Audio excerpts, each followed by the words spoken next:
Welcome to the daunting cycle menu and analysis. Don't worry, this final project is a lot less scary than what you may originally think. You're basically going to be critiquing a 1 month menu for preschoolers. So we're hoping that you have gained the ability to classify foods because that is the end goal. Are you able to plan a menu? Is the menu appropriate? Are the portion sizes appropriate? And do you have all food components that are required for that menu? That's what we're testing you. So for these menus, you will find at the bottom there are 4 separate weeks. So you are going to want to download each of them, and I'm going to show you how to do the edits in it because they're all messed up, right? So something's wrong with all the menus. So you're going to want to go in there and make those appropriate changes. Once you have fixed all of what you're going to do here, sorry, let me backtrack. You're going to look over these menus. You're going to color code all of the menus. So the grain product is going to stay black. The dairy products are going to be blue. The fruits are going to be red. The vegetables are going to be green. And then the protein is going to be purple. I'll show you what that looks like in just a second. You're going to change the font color on every single food component, on every single menu, on every single day. Okay, in addition to that, some of the menus might be missing some portion sizes. They might be missing meal components. They might have inappropriate foods like a candy bar that wouldn't be allowed according to the CACFP guidelines. You've had plenty of opportunities practicing with the CACFP guidelines, so you should be pretty well versed in those requirements. Okay, it is your job to include those portion sizes, add appropriate meal components, and switch them if it's not an approved option. I'll show you how to do that, okay? And then once you're all done, actually, let me show you how to do that. So I pre-downloaded this time, menu 1. Here's menu 1. So this is your cycle menu. So what you're going to do, you're going to I would recommend color coding first.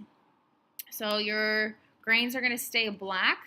Your dairy is going to be blue. So you're going to change it to blue here.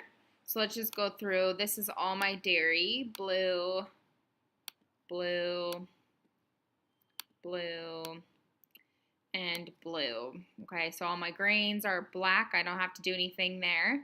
My fruit is going to change to red. So I'm going to change my fruit groups to red here. Oops.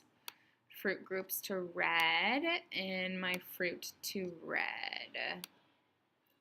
Okay, I'm going to go to lunch and just show you, okay, let's see, my protein is going to be purple. And then my vegetables are going to be green. That's what it should look like. I don't want you to come in here and type red. Okay, you need to actually change the physical font like that. Your next job is to make sure that it is appropriate meal. So let's look at Wednesday breakfast. So is 1 ounce oatmeal the appropriate portion size for a preschooler? Is half a cup of pears and is 1 cup of whole milk? I'm not going to give you all the answers. This is incorrect. This should be 3/4 cup of low-fat milk. So you want to completely erase it like that. I don't want you to cross this off and then put, I would do 1 cup. Okay, it should look like this right here. The other thing that you're going to want to look is say, oh, Monday we're missing a fruit. So we want to add, let's say, half a cup of kiwi.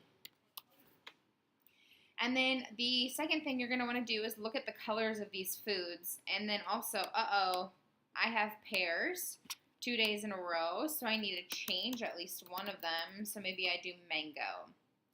Okay, once you make all those edits, you would then submit it. I'm going to show you a different menu. So we'll close that one out. There's a different menu here. So let's say cycle menu 4. I'm going to show you the difference here. So this one is nice. It has the color coding that other one should have too. As you can see, there are no portion sizes here. Okay, you're going to need to go through and you're going to have to actually physically put in the portion sizes. And then you're going to want to change out the inappropriate food. So I'm on Tuesday, just showing you an example here. So that's what you're going to want to do for all of the menus.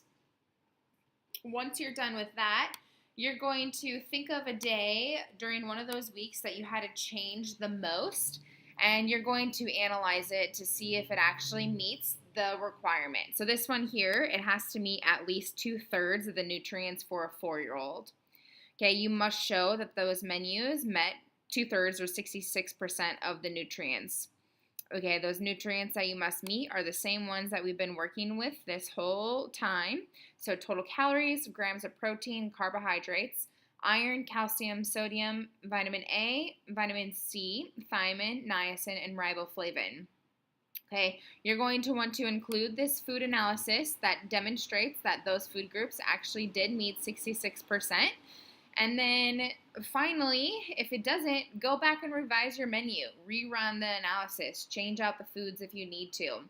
I will tell you a piece of advice: if you use non-fat milk, you are going to have a harder time meeting the nutrient needs than if you use low-fat milk. The last piece, don't forget this is a big portion of your grade. Write a 1-page evaluation. Use critical thinking. Don't just say it was hard. You have 1 page to talk about your process.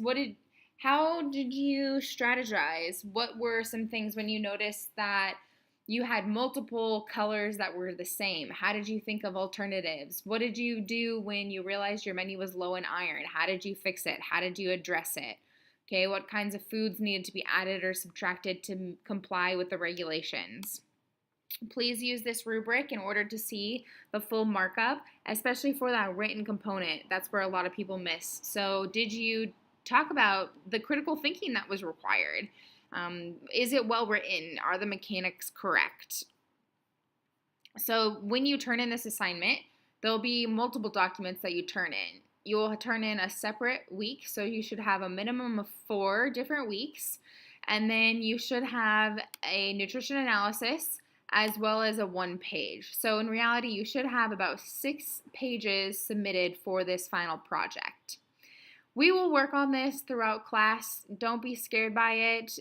It might take a little bit of time just to go in there and change everything, but this is really where we're testing your knowledge. How well can you menu plan? Do you know what the different food components are? Do you understand the proper portion sizes? If you have any questions, feel free to reach out to your instructor, and have a great day. It was a pleasure with teaching all of you.